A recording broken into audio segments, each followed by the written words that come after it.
नमस्कार, मैं खुशबू कुमारी। आप देख रहे हैं वेब इंडिया न्यूज। यहाँ दी जाती है तमाम सटीक और सही खबरें सबसे पहले आप तक। इस समय की सबसे बड़ी खबर बिहार राज्य के पश्चिम चंपारण जिले की रामनगर क्षेत्र से आ रही है, जहाँ रामनगर नगर परिषद के वार्ड नंबर 6 के वार्ड पार्षद खुशबू कुमारी, जो कर्मठ, शिक्षित, संघर्षशील, समाज सेवी, सुयोग्य एवं सामाजिक प्रत्याशी हैं, जिनकी पहचान नाम से नहीं सामाजिक कार्य और अच्छे स्वभाव से है।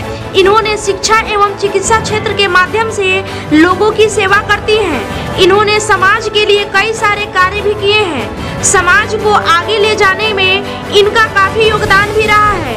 इन्होंने बताया कि अगर मेरे वार्ड की जनता अपनी सेवा करने का अवसर देती है तो मैं उनकी सेवा करूंगी। इन्होंने यह भी बताया कि मैं वार्ड पार्षद बनने के बाद एम्बुलेंस, सीसीटीवी कैमरा, लाइट तथा शिक्षा के क्षेत्र में बढ़ोतरी लाऊंगी। इन्होंने विकास के लिए अन्य कार्य भी करने का आश्वासन दिया है। इनकी विकास की बातें सुनिए इनकी जुबानी।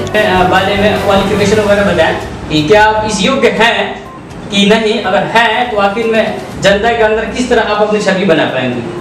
जी, मेरा क्वालिफिकेशन, मैं ग्रेजुएशन की हूँ, डीएलएड भी की हुई हूँ।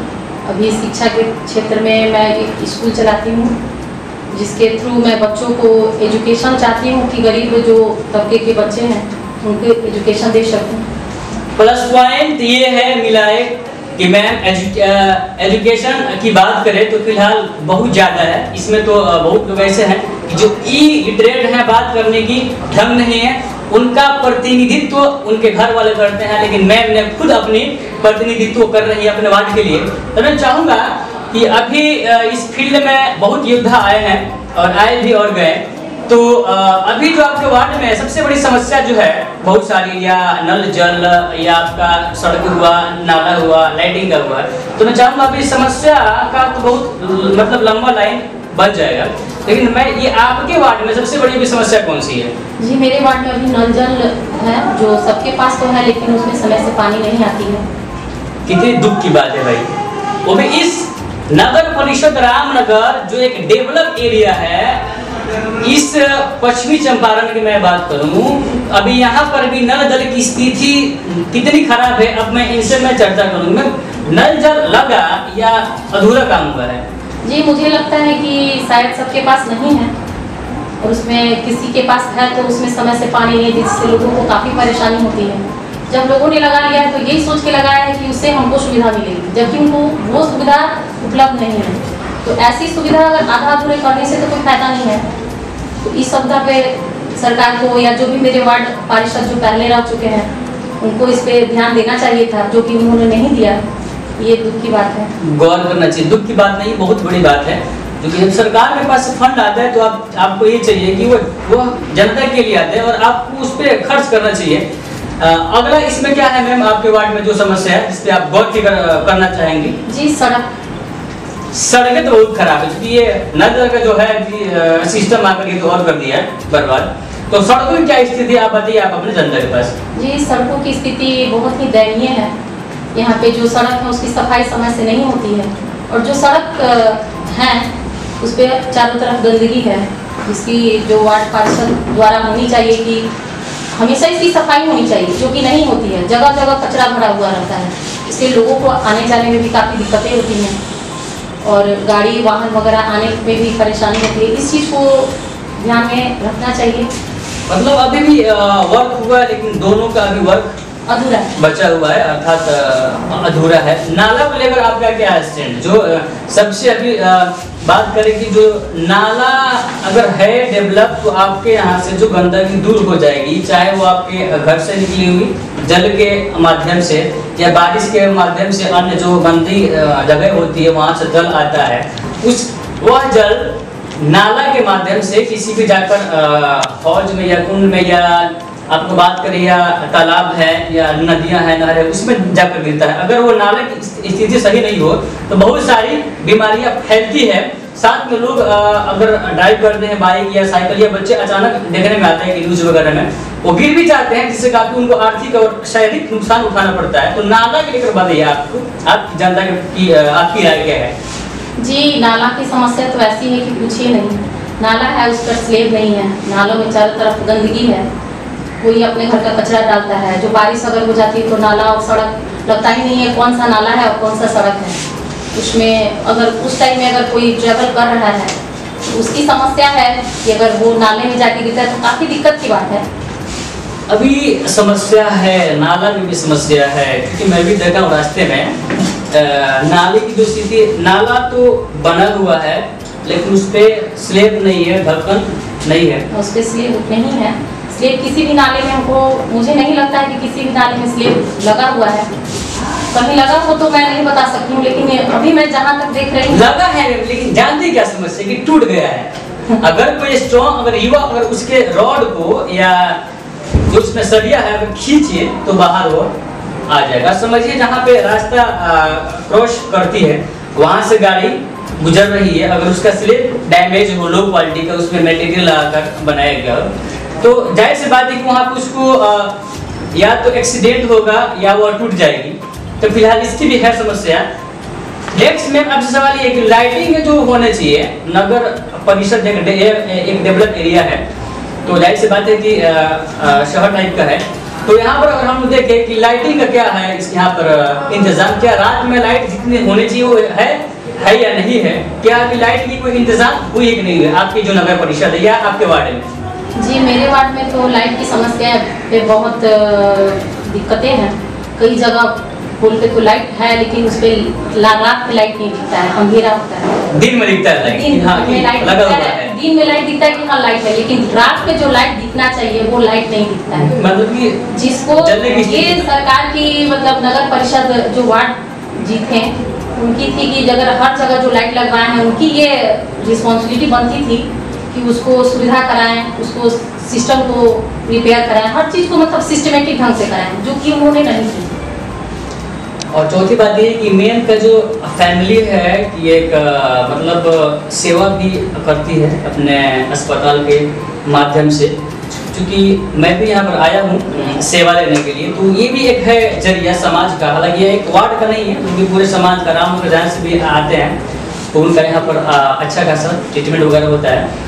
अब मैम आप बताइए कि ये तो समस्या हो गई, अब इसको हल करने के लिए आप क्या क्या कीजिएगा? सबसे पहले आप, बहुत सारी है समस्या, लिस्ट बना तो बहुत लंबी चौड़ी होगी, तो सबसे पहले जो आपका लिस्ट है उसमें सबसे पहले आप किसको प्रथम दर्जा दी है? मतलब कि जो आपका मेनू फेस्टू है जी, इसमें तो जी मैं नल जल योजना के तहत हर घर पानी समय से कोशिश करूँगी कि सरकार के पास जो मेरा जो ये वार्ड है उसके हर घर में जल की सुविधा हो, लोगों को किसी प्रकार की दिक्कतें ना हो, कि समय से उनके घर में पानी उपलब्ध हो जिससे वो अपने कार्य क्षेत्र में कर सकें। ऐसे में मैं ये भी सुना हूँ कि आप शिक्षा के माध्यम के द्वारा भी लोगों का सेवा करती हैं। जी, मैं एक स्कूल चलाती हूँ, पैराडाइज पब्लिक स्कूल, जो मैं खुद देखती हूँ और मैं चाहती हूँ कि जो भी बच्चे हैं गरीब वर्ग के हो या जैसे भी, मैं उनको शिक्षा देना चाहती हूँ। मेरा मेन मकसद यही है कि हर घर के बच्चे शिक्षित हों, क्योंकि शिक्षा एक ऐसा चीज़ है कि अगर आप आज शिक्षित हैं तो आने वाले समय में आप आराम से एक एसी रूम में ऑफिस खोल के ऑफिस में बैठ के जॉब कर सकते हैं। लेकिन अगर आप आज शिक्षित नहीं हैं, आने वाले समय में आपको यही मजदूरी करनी पड़ेगी, जो दिक्कतें आ सकती हैं। अभी जो भी मैं बात कही सबसे 100% यही मुझे उचित बात लगी शिक्षा को लेकर, क्योंकि वही राष्ट्र इस समय डेवलप है जिसकी शिक्षा पद्धति, एजुकेशन सिस्टम डेवलप है। जिस राष्ट्र की शिक्षा पद्धति डल है उस राष्ट्र की भी स्थिति सबसे खराब है। तो ये बहुत अच्छा लगा कि मैम कि फैमिली प्लस मैम या तो आपके चिकित्सा संबंधी सेवा है ये भी देती हैं, प्लस शिक्षा से संबंधित। और मैम जो आपका मैनिफेस्टो वगैरह है जो इसमें कौन कौन सी बात को रखी है जो आप अपने पास से है या जो जिसको आप हल करना चाहेंगे, इसको बताइए। जी, मैं अपने वार्ड के सदस्यों को निःशुल्क एम्बुलेंस सेवा उपलब्ध कराना। निःशुल्क? जी, केवल पेट्रोल पे। वाह वाह वाह, बहुत खुशी की बात है। सिर्फ पेट्रोल पर अगर देंगे तो या मतलब निःशुल्क ही मानते हैं, पेट्रोल भी उसमें कोई बड़ा खर्चा नहीं है, नहीं लगता है, आपको गाड़ी भी दी जाएगी। आप अगर गाड़ी लेते हैं उसमें आपका ज्यादा खर्चा होता है, केवल आप पेट्रोल देखिए, अगर आप यहाँ से कहीं भी जाना चाहते हैं तो आपकी तो बचत होती है ना, आपका तो उसमें बचत होता है। हर मोहल्ले में, जैसे 6 नंबर वार्ड है, हर मोहल्ले में CCTV कैमरा जिससे कि मोहल्ले की निगरानी हम कर सकते हैं कि वहाँ पे कुछ गलत ना हो। एम्बुलेंस की बात करें तो ये 24 घंटा आपके वार्ड की सेवा के लिए तत्पर रहे गाड़ी? जी बिल्कुल 24 घंटा। जी सर। अरे क्या बात है, क्या बात है, 24 घंटा। मैम ने घोषणा पत्र में ये भी शामिल किया है कि एम्बुलेंस जो है 24 घंटा इनके वार्ड में शामिल रहेगा, सिर्फ किसके लिए? आप लोगों की सेवा के लिए। और एक और मैम आपसे मुझे अच्छी बात लगी है, जो बात बोली है कि क्या बोलते हैं सीसीटीवी कैमरा, इसकी भी निगरानी बहुत ही जरूरी है। क्योंकि आए दिन मैं रामनगर प्रखंड की बात कर रहा हूँ, जो नगर परिषद है, यहाँ पे चोरी वगैरह होती रहती है। शायद अगर मैम इस कदम को अपना लेती, इस पे अमल कर लेंगी, तो इन सारी समस्याओं का हल ये स्वयं मतलब निकाल सकती है। इसका निदान है। नेक्स्ट मैम आपके मैनिफेस्टो में क्या है? इसके में मैं चाहूँगा इसकी चर्चा करें। प्राथमिक चिकित्सा निःशुल्क, जी, जिसमें टेबल फी आपका नहीं लगे। मैं कोशिश करूंगी कि टेबल फी जो मेरे वार्ड के सदस्य हैं उनका नहीं लगे, बाकी जो है सो आप हाँ मैं देखिए, अब इतना एक वार्ड मतलब मेंबर होने के वजह से अपने वार्ड को जो निःशुल्क टेबल फी के द्वारा अगर यहाँ पे ट्रीटमेंट होता है, ये भी एक प्लस पॉइंट है। अगर आपका हो जाता है तो कम से कम अगर आप अन्य जगह जाते हैं तो 300-400 यही न है, तो इससे आपको बच जाएगा। तो जिससे आप अन्य जगह पर आप उसको खर्च कर सकते हैं। और तीसरा फायदा ये है कि यहाँ पर भी निःशुल्क, बिना शुल्क का प्लस एम्बुलेंस भी आपको निःशुल्क मिलेगा। तो मैम नेक्स्ट क्या है? ये मैं जो ये नगर पंचायत है उसके द्वारा जितने भी मेरे वार्ड में 6 नंबर वार्ड में सुविधाएं सरकार द्वारा जो दी जाएगी, मैं उसको हर जनता के पास लेके जाऊंगी। और नई जो सुविधाएं उसके लिए भी मैं सरकार से दरख्वास्त करूंगी कि आप मेरे नगर के लिए नई सुविधाएं लाइए जो मेरे जनता के लिए, हित के लिए बेहतर होगा। यही बात होता है पढ़ा लिखा में और अनपढ़ में। पढ़ा लिखा सोचेगा के बारे में सोचते हैं, पढ़े लिखे जो लोग इंसान को फ्यूचर देखते हैं। अभी क्या मैं बोली, जो अभी इसका हुआ है समस्या, इसको भी मैं तो निदान करूंगी। साथ में जो इसका जो फ्यूचर है, जो इस सरकार से मिलने वाला फंड है, मैं उसको जल्द ही दिलवाने की कोशिश करूंगी अपने वार्ड में। नेक्स्ट क्या है? प्रत्येक सप्ताह नाली की सफाई हर एक दिन, मतलब मेरा यही कोशिश रहेगा कि हर एक दिन मैं हर सड़क, हर गली की सफाई करवाऊं कि जहाँ पे कचरा ना हो। हर मोहल्ले में हर घर के सामने डस्टबिन हो, जिससे लोग कचरा इधर उधर फेंकते हैं वो कचरा इधर उधर नहीं फेंके, वो डस्टबिन में डालें। जिससे इधर उधर कचरा फेंकने से बहुत सारी समस्याएं होती हैं, बीमारी होती है, जिससे लोगों को काफ़ी परेशानी होती है, दिक्कतें होती हैं, उनकी आर्थिक स्थिति भी कमजोर होती है। अगर किसी का भी अगर तबीयत खराब होता है तो उसकी स्थिति तो खराब होती ही है।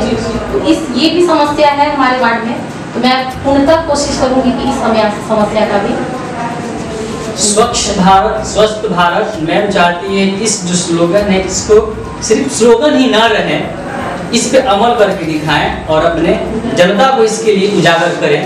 अगर यहाँ की वार्ड की हो जनता अगर इस पे स्वयं अमल करे तो शायद स्वच्छ भारत स्वस्थ भारत बन सकता है। अगला मैम आपका क्या है कदम, अगर कुछ हो खास अलग जो यूनिक आपको दिखे?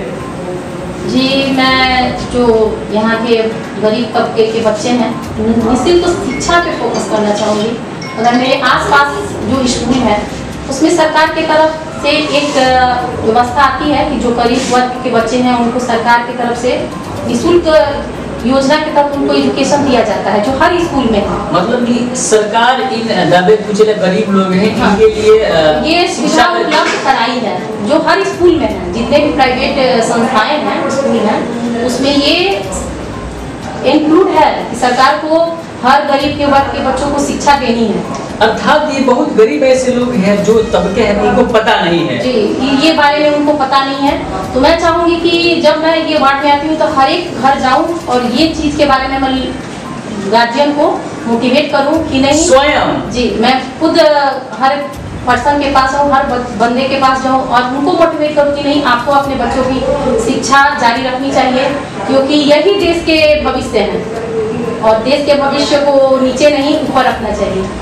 अगर मैम की अगर बातों को देखें, अगर स्लोगन में जोड़े तो इनकी बात दिया मतलब यहाँ तक आएगी कि एक रोटी कम खाइए लेकिन अपने बच्चे को पढ़ाइए। इस संसार का सबसे बड़ा अगर वीपन है, अगर हथियार है वो अब शिक्षा है। शिक्षा में इतना पावर है कि वह काम जो असंभव है उस काम को संभव कर देता है। अगला मैम कुछ है या? मैं निःशुल्क लाइब्रेरी कोशिश करूंगी कि जिसमें जो बच्चों को बुक की सुविधा नहीं उपलब्ध है, जो महंगे बुक होते हैं वो अगर खरीद नहीं पाते हैं तो एक लाइब्रेरी रहे कि जिसे हर एक बच्चे वहाँ पे आके अपना एजुकेशन प्राप्त कर सके। शिक्षा पे बहुत ज्यादा मैम जोर दे रही, क्योंकि इसीलिए मैं बोला कि अनपढ़ और पढ़े लिखे लोग में यही दिक्कत होती है, वो हमेशा फ्यूचर की बात करते हैं। जो इस संसार में शिक्षा की बात करें तो समझिए कि अपना फ्यूचर के बारे में बात कर रहा है। तो आज ही नहीं, अगर हमको लगता है कि अगर इनको वह स्थान दे दिया जाए जिस स्थान के लिए है खड़ी, तो शायद इसको पूरा होने में हमको लगता है कि बहुत ज़्यादा समय नहीं लगने वाला है। और मैम कुछ है या? मैं कोशिश करूंगी, कोशिश करने वालों की हार नहीं होती, तो मैं यही कोशिश करूंगी कि अगर मैं वार्ड पार्षद बनती हूँ तो मैं अपना काम स्वयं करूँ। हाँ, एक और बात मुझे पहले याद आई थी जिसको मैं भूल गया कि मैम एक तो है जनसंपर्क में स्वयं जा सकती हैं, दूसरा उस नारी महिला के पास घर में जा सकती हैं जिनके पति या हस्बैंड या मतलब नहीं है घर पे, तो ये उनके भी घर में जा सकती है उनकी बातों को सुनने के लिए। मैं कोशिश करूंगी कि एक ऐसा नंबर हो, मेरा नंबर हो कि हर जगह रहे और मैं 24 घंटा के अंदर अगर किसी को भी कोई सुविधा हो, अगर मुझसे कांटेक्ट करता है तो वो सुविधा मैं कोशिश करूंगी कि एक अपना ग्रुप बना के कि और वो सुविधा उन जनता के पास पहुंचाने की पूर्णतः इमरजेंसी में भी। जी, ये मैं एक सोच रही हूँ, मेरी ये सोच है कि ऐसा होना चाहिए कि अगर आप वार्ड है या जो भी है, लेकिन आपकी यही सोच होना चाहिए कि आपका एक ग्रुप होना चाहिए जिसको हर सुविधा के बारे में जानकारी होना चाहिए, जानकारी दी जाए, चाहे वो सोशल मीडिया के थ्रू हो या आपका एक जो ग्रुप है यंग जो आजकल के बच्चे हैं या लेडी महिला जो होना चाहती हैं, उनके थ्रू घर घर में सुविधा जाए और वो सुविधा पर उनके समस्याओं को हल किया जाए। अभी एक बात ये भी मेरी जहन में है कि अभी तो असली मंजिल मिलना बाकी है, अभी तो इरादों का इम्तिहान बाकी है, अभी तोली है ज़मीन मुट्ठी पर, अभी तोलना आसमान बाकी है। तो बहुत बहुत मैम शुक्रिया, रेप इंडिया न्यूज़ के माध्यम से आप अपनी बातों को जनता तक पहुंचाई और उनकी समस्या को बताई और उनकी समस्या क्या क्या है उनका हल भी बताई, तो हम लोग इस बात के लिए शुक्रगुजार हैं। तो मैं चाहूँगा कि जो भी आपकी वार्ड की जनता है कि वैसे ही प्रतिनिधि चुनिए जो इस लायक है, जो कर सके, जो आपकी बातों को समझ सके, साथ में भावनाओं को भी समझ सके, ना कि उनको आप मत देखिए जो सिर्फ जीतने के बाद शायद वो आपके दरवाजे से तभी जाते हैं जब उनका कोई काम होता है।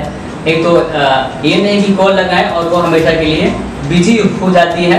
नहीं, एक टोल फ्री नंबर होना चाहिए, टोल फ्री नंबर होना चाहिए हर के पास कि जो उनकी जो समस्याएं हैं आप तक पहुंचे। जब आपको जनता इस चीज़ के लिए चुन रही है तो आपको पूरा उनका योगदान देना चाहिए, सपोर्ट करना चाहिए, ये आपका दायित्व है। यही बात अच्छी लगी मैम की कि टोल फ्री होना चाहिए कि जब भी आप कॉल करें तो मैम आपकी सेवा के लिए हमेशा तत्पर रहें। अब ये नहीं कि जी जब समस्या आई तो आपकी जो भी प्रतिनिधि है वह स्वयं है, नहीं, जहाँ तक वो अगर जनता आपको चुनकर उस स्थान पर भेजती है वो अपनी सेवा के लिए भेजती है, कि आपके अपने सेवा के लिए। तो बहुत बहुत शुक्रिया। वेब इंडिया न्यूज़ से रईसुल आजम, धन्यवाद।